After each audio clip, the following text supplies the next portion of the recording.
Volume 11 of the collected works of C.G. Jung, Psychology and Religion, West and East.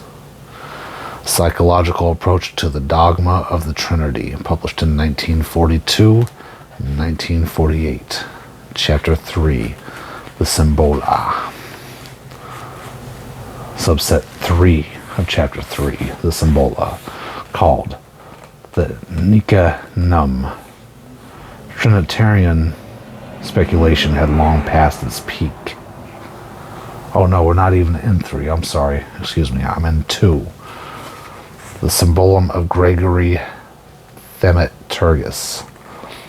Although the Apostles' Creed does not stipulate the Trinity in so many words, it was nevertheless spiritually there at a very early date, and it is nothing but a quibble to insist, as many people do, that the Trinity was invented only long afterwards. In this connection, therefore, I must mention the vision of the Gregory Thaumaturgus 210-70, in which the Blessed Virgin and St. John appeared to him and enunciated a creed, which he wrote down on the spot.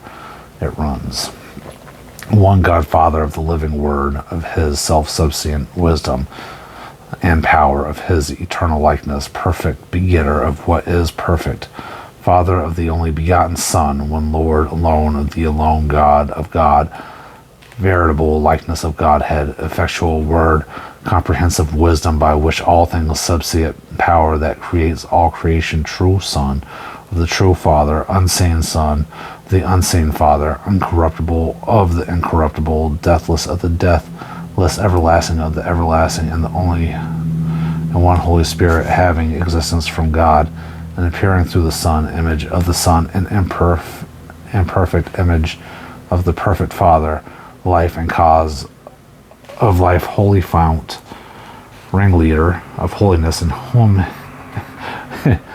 is manifest God the Father, who is above all, and God the Son, who pervades all, perfect Trinity, whose glory and eternity and domination is not divided and not separate.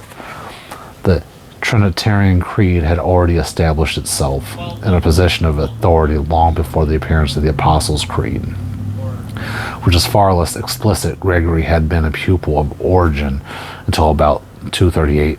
Origen 182-251 employed the concept of the Trinity in his writings and gave a considerable thought concerning himself, more particularly with its internal economy and the management of its powers. I am of the opinion that the God and Father who holds the universe together is superior to every being that exists, for the universe exists, and superior to every being that exists, for he imparts to each one from his own existence, that which each one is the Son, being less than the Father, is superior to rational creatures alone, for he is second to the Father.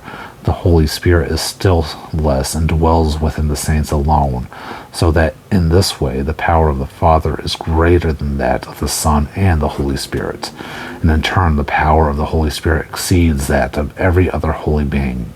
He is not very clear about the nature of the Holy Spirit, for he says, the Spirit of God, therefore, who, as it is written, moved upon the waters in the beginning of the creation of the world. I reckon to be none other than the Holy Spirit, so far as I can understand earlier, he says. But up to the present, we have been able to find no passage in the Holy Scriptures which would warrant us in saying that the Holy Spirit was a being made of, created.